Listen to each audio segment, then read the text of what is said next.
Hello guys, welcome to DevOps Gyan. हम continue कर रहे हैं हमारा डेवऑप्स कोर्स और हमने फर्स्ट वीक सक्सेसफुली कंप्लीट कर लिया है। एंड यह एक डिस्कशन सेशन है जिसमें हम फर्स्ट वीक को समराइज करेंगे और उससे रिलेटेड कुछ डाउट्स को क्लियर करेंगे। पहले एक बार रिकैप कर लेते हैं कि हमने फर्स्ट वीक में क्या क्या सीखा था। फर्स्ट वीक के फर्स्ट सेशन हमने देखा था कि what is the scope of DevOps in the market. हमने देखा था कि हमें DevOps as a career choose करना चाहिए या नहीं, एंड इससे रिलेटेड कि कितनी सैलरी हम एक्सपेक्ट कर सकते हैं। इसका डेवऑप्स का फ्यूचर मार्केट क्या है, कौन कौन सी कंपनीज यूज़ करी है डेवऑप्स को, एंड कितनी जॉब अवेलेबल है अभी मार्केट में। तो ऐसा बहुत सारी चीज़ें हमने डिस्कस की थी। So if you haven't watch that video you can find the link in the description and learn over there. उसके अलावा हम अगर सेकंड सेशन की बात करते हैं तो सेकंड सेशन में हमने डिस्कस किया था what is DevOps. Software development में क्या क्या फेजेस होते हैं, कौन कैसे किसी कंपनी में सॉफ्टवेयर डेवलप होता है, एंड डेवऑप्स कैसे हेल्प करता है सॉफ्टवेयर डिलीवरी को फास्ट करने में। तो ये सब हमने डिस्कस किया था सेकंड सेशन में। You can find that link also in the description. And third session में हमने डेवऑप्स के टूल्स के बारे में जाना था कि अलग अलग फेजेस पे अलग अलग टीम कौन कौन से टूल्स यूज़ करती है अपने वर्क को सिंपल करने के लिए। तो अगर आपने वो भी नहीं देखा तो पक्का एक बार that link in third video link in the description you can find over there. Let's start करते हैं ये वीडियो।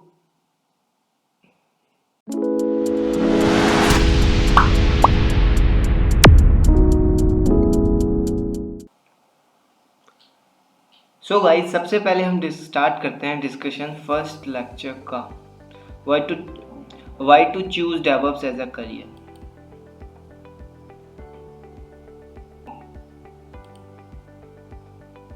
तो इसमें मेनली हमने डिस्कस किया था types of jobs in DevOps, जिसमें हमने देखा था कि डेवऑप्स में only DevOps engineer as a job नहीं होती, इसके अलावा site manager, platform engineer and SRE site reliability engineer, ऐसे खूब सारी जॉब्स होती है डेवऑप्स में। सो आप उनको भी एक्सपेक्ट कर सकते हो। ज़रूरी नहीं है कि डेवऑप्स इंजीनियर ही बनो, इसमें भी आर्किटेक्ट सब होते हैं। इसके बाद में हमने देखा कि ये एज अ गुड करियर है, तो हमने देखा था हाँ ये है देखा था कि हाँ डेवऑप्स गुड करियर है फॉर फ्रेशर्स एंड कोई अगर अपना जॉब स्विच करना चाहता है उनके लिए, दोनों के लिए अच्छा करियर है। उसके बाद में हमने डेवऑप्स की सैलरी देखी थी। तो इंडिया में देखी थी तो on an average 7 to 8 lakh मिल जाता है फ्रेशी को भी इंडिया में, और आउटसाइड इंडिया इसकी एवरेज सैलरी आई थी 1 lakh per annum, $1 lakh per annum. सो देखा जाए तो वो अच्छी थी। इसके बाद में डेवऑप्स कोर्स की प्राइस देखा था तो नॉर्मल वो अप टू 5,000 से 25,000 तक होती है, जो कि देखा जाए तो हाई पे में आता है। इससे भी ज़्यादा लग जाता है, ज़रूरी नहीं है कि 25,000 आपने लगा दिए और आप लर्न कर लोगे, तो ऐसा भी नहीं है, ये हमने देखा था उसमें। इसके अलावा करंट मार्केट स्टेट्स में हमने देखा था कि अप टू 2026 इसका मार्केट 17 बिलियन तक पहुंच जाएगा, और करंट में अभी ये 6 बिलियन का है। और भी कई अलग अलग डेटा से हमने देखा था, कोई बता रहा था कि अप टू 2025 तक ये 12 बिलियन डॉलर तक पहुंच जाएगा। कई जगह पे 17 बिलियन बताया था 2026 तक। अलग अलग डेटा पे हमने डिस्कस करके देखा था। अप्रोक्स इसका मार्केट 2025 तक तो ग्रोथ में ही है और अच्छी ग्रोथ कर रहा है। अभी जो करंट मार्केट है उससे डबल आराम से हो जाएगा 2025 तक। Future scope is also good. Applications देखा था लगभग इंडिया की सारी बिग MNCs यूज़ कर रही है, चाहे TCS, Wipro and Amazon also using this, और भी कई कर रही है कंपनी जो हमने उसमें डिस्कस किया था। तो you can find that in the description. और जॉब अवेलेबल उस समय देखा था तो दिखा रहा था कि 40,000 प्लस जॉब्स अवेलेबल थी अभी करंट मार्केट में। मतलब अभी भी किसी को आता है या पहले से थोड़ा सा पॉलिश करके अपने आप को एज अ डेवऑप्स इंजीनियर किसी भी कंपनी में जा सकता है कोई भी बंदा भी। तो ये था फर्स्ट में हमने डिस्कस किया था। इसके बाद में यह चीज़ हमने डिस्कस की थी फर्स्ट वीडियो में। Let's move to second video. So second video थी व्हाट इज डेवऑप्स।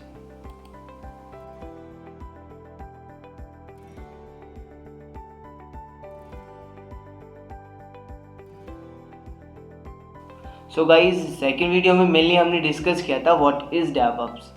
सबसे पहले हमने मिथ क्लियर किए थे कि डेवऑप्स कोई प्रोग्रामिंग लैंग्वेज और टूल नहीं है। इसके अलावा ये भी देखा था कि उसमें पाइपलाइन और ऑटोमेशन होता है, लेकिन सिर्फ वो दो चीज़ नहीं है, ये पूरी सॉफ्टवेयर डिलीवरी तक की सारी प्रोसेस डेवऑप्स के अंडर आती है। इसके अलावा प्रोसेसेस ऑफ सॉफ्टवेयर डेवलपमेंट देखा था। मेनली हमने सारे फेजेस देखे थे और फेजेस के बाद में थोड़े से मॉडल भी डिस्कस किए थे। वाटरफॉल मॉडल भी डिस्कस किया था एंड डेवऑप्स मॉडल भी डिस्कस किया था।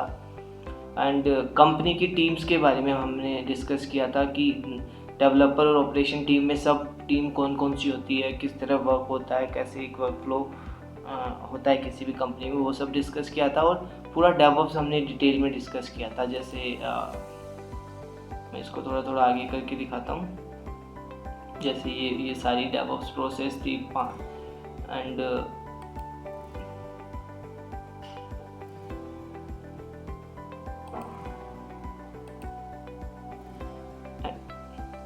एंड जैसे इस डायग्राम के थ्रू हमने देखा था अलग अलग टीम्स के बारे में।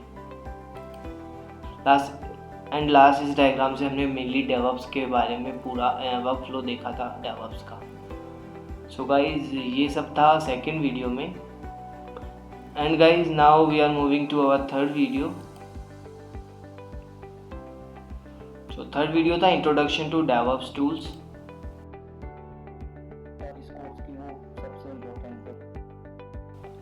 एंड इसमें मेनली हमने डिस्कस किए थे सारे टूल्स, कौन कौन से टूल्स डेवऑप्स में यूज़ होते हैं। इसको आप यहाँ पे डिस्कस किया था अलग अलग टूल्स के बारे में, अलग अलग फेज़ के टूल्स के बारे में कि किस तरह वो हम यूज करते हैं हमारे पूरे वर्क फ्लो को सिंपल बनाने के लिए।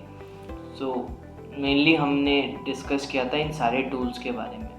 इनमें हम कौन सा सीखने वाले हैं, इसमें मेन है गिट एंड गिटहब, जिससे हम पूरा कोड मैनेज करते हैं। उसके बाद में पूरे कोड को इंटीग्रेट करने के लिए जेनकिंस एज अ टूल हम पढ़ेंगे इस प्लेलिस्ट में। एंड डिप्लॉयमेंट के लिए डॉकर, क्यूबरनेटिस, एंसिबल ये यूज करेंगे मेनली। कैसे इन तीनों को इंटीग्रेट करते हैं, कैसे हम डिप्लॉय करते हैं किसी एप्लीकेशन को, ये पूरा हम देखेंगे। एंड टूल्स में मैंने बताया था इन सारे टूल्स के बारे में।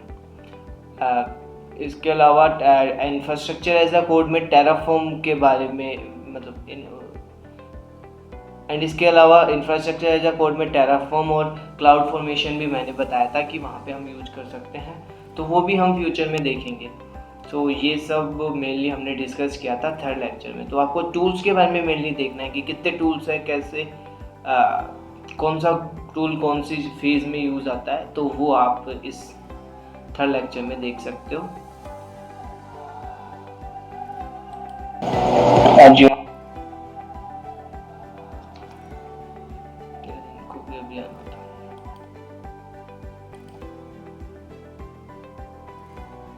तो ये सब डिस्कस किया था हमने थर्ड लेक्चर में। आप और भी देख सकते हो, सब कुछ चीज़ जैसे डिटेल में दिखाई थी मैंने। सो इन सब सारी वीडियोस का लिंक डिस्क्रिप्शन में आप चेक कर सकते हो उनको।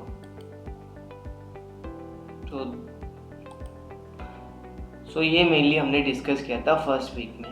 अब चलते हैं क्वेश्चन एंड आंसर। कुछ क्वेश्चंस कमेंट्स में तो मेनली कोई क्वेश्चन नहीं आया। इसके अलावा ऑफलाइन सेशंस में मेरे को कई डाउट्स बताए थे स्टूडेंट्स ने, तो मेनली उसको हम डिस्कस कर लेते हैं। तो let's move to question answer section.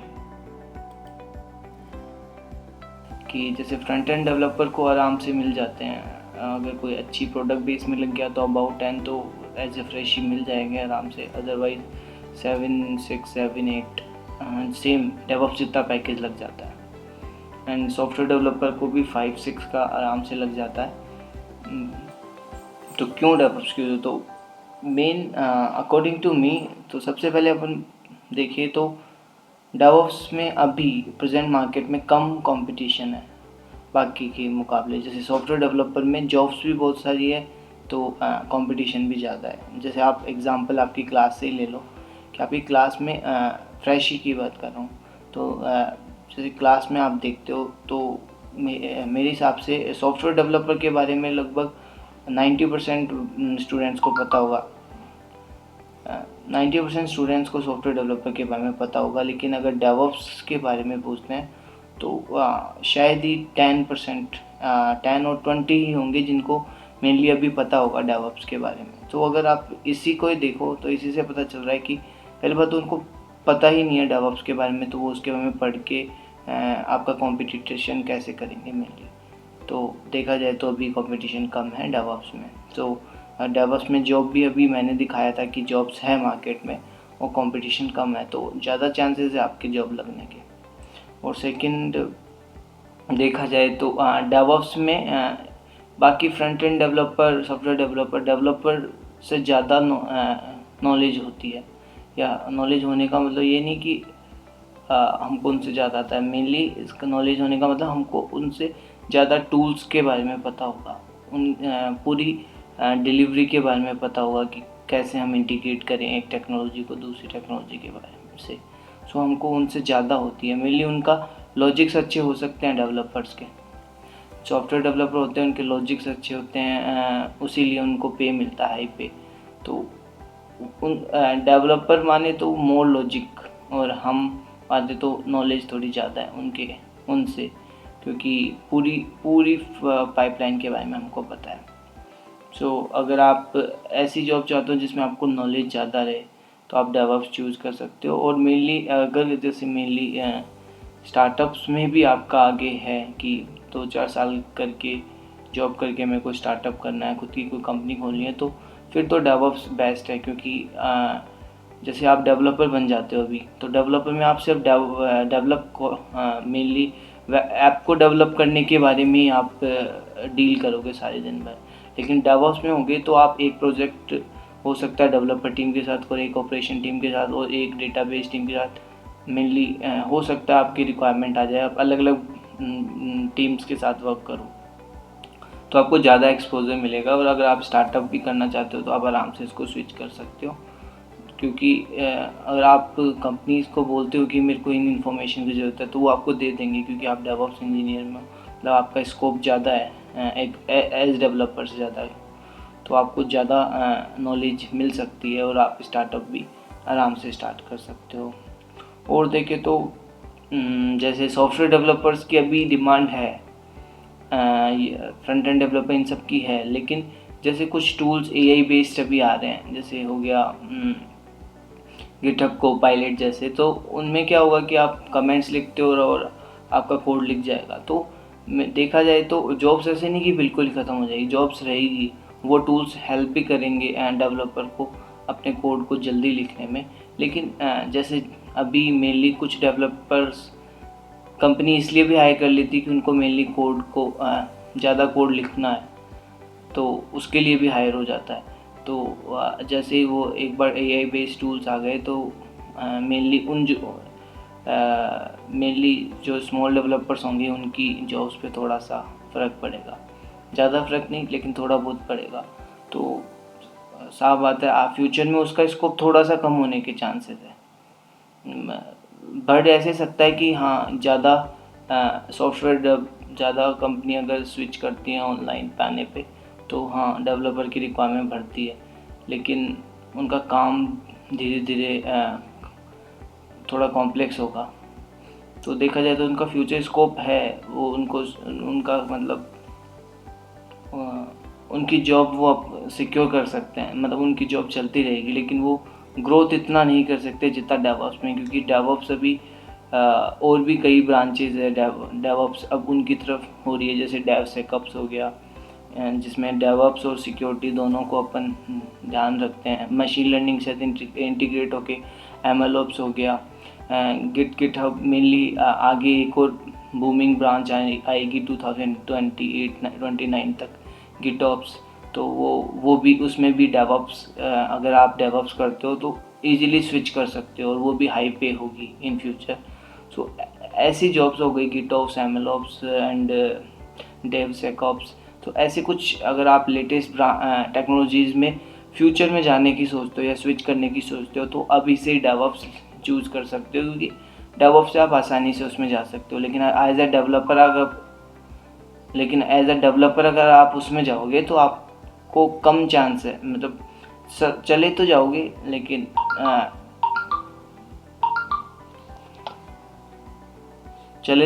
लेकिन उतना स्कोप उतनी जल्दी आप उसको नहीं सीख पाओगे जितना अभी अगर आप डेवऑप्स से उसमें जाते हो, स्विच करते हो तो। सो मेनली फ्यूचर स्कोप भी देखा जाए तो डेवऑप्स का ज़्यादा है, नॉलेज भी हम डेवऑप्स में ही ज़्यादा कर सकते हैं, स्टार्टअप में भी आराम से स्टार्ट कर सकते हैं, कंपटीशन भी कम है।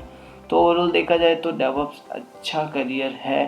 बाकी खुद की होती है कि आपको फ्रंट एंड बनना है, कुछ अगर आपका पैशन ही है तो हाँ उसकी तरफ जाओ, उनमें भी है future. After that what are the responsibility of DevOps related jobs. तो अगर हम उसकी बात करें तो डेवऑप्स में मेनली रेस्पॉन्सिबिलिटी होती है, जैसे हर एक कंपनी अलग अलग रेस्पॉन्सिबिलिटी रखती है। जैसे अभी हम चेक करते हैं तो जस्ट सर्च डेवऑप्स जॉब्स।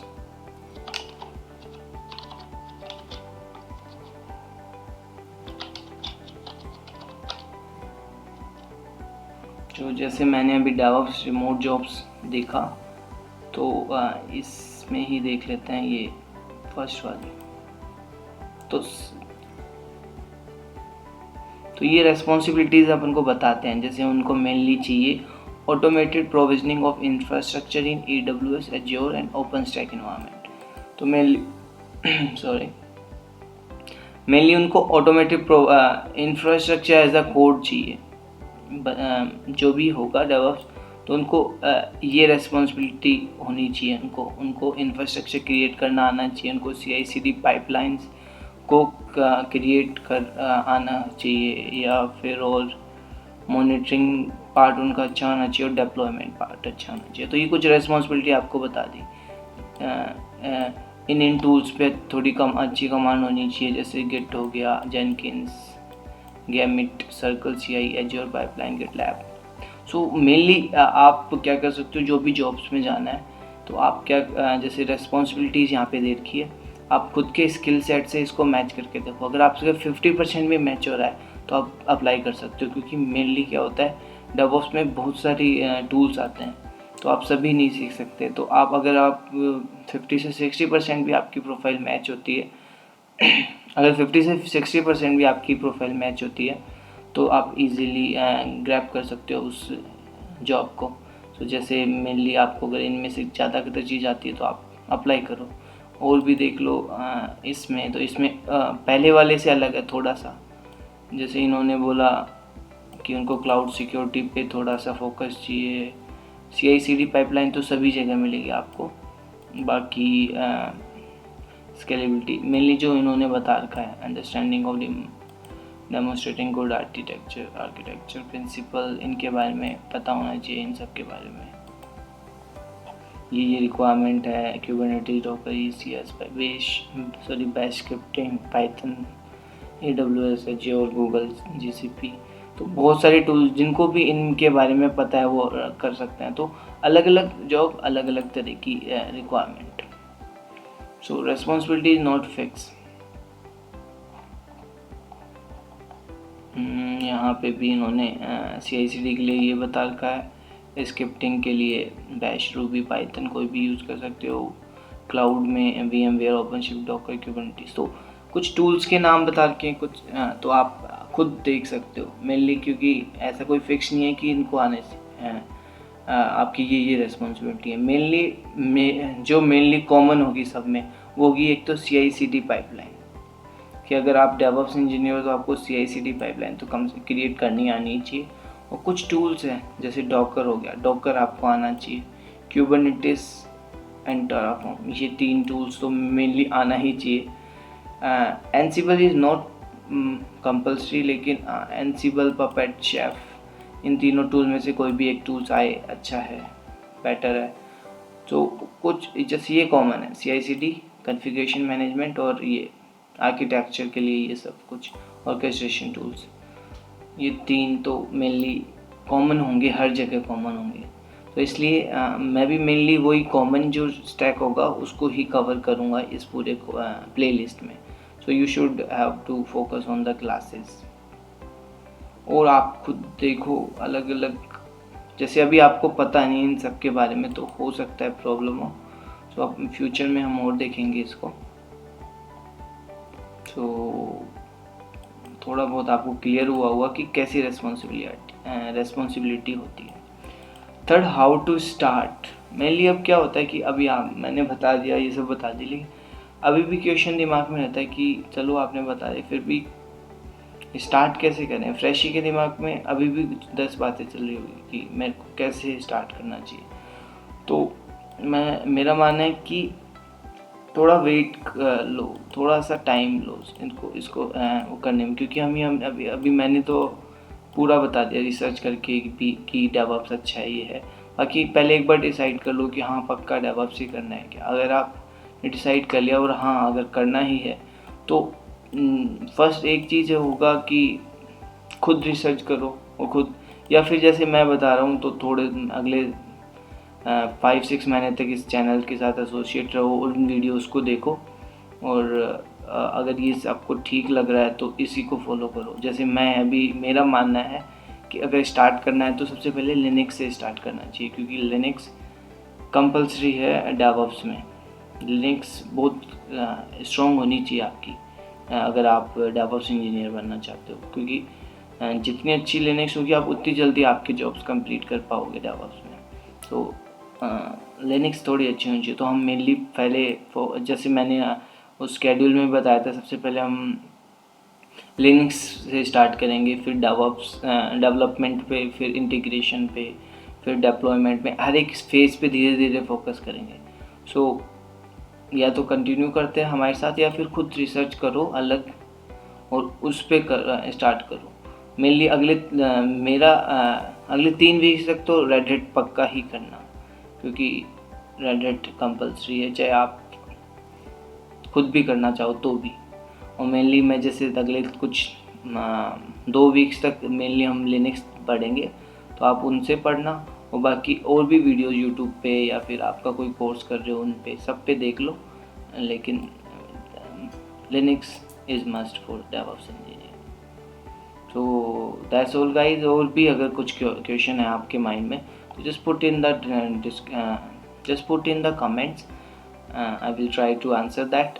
अभी नहीं तो अगले कुछ सेशंस में हो सकता है, या फिर जैसे डिस्कशन क्लास होगी नेक्स्ट उसमें मैं आंसर दे दूँगा। तो that's all guys, thank you. If you haven't subscribe yet, then subscribe, like, share. Thank you. Bye bye.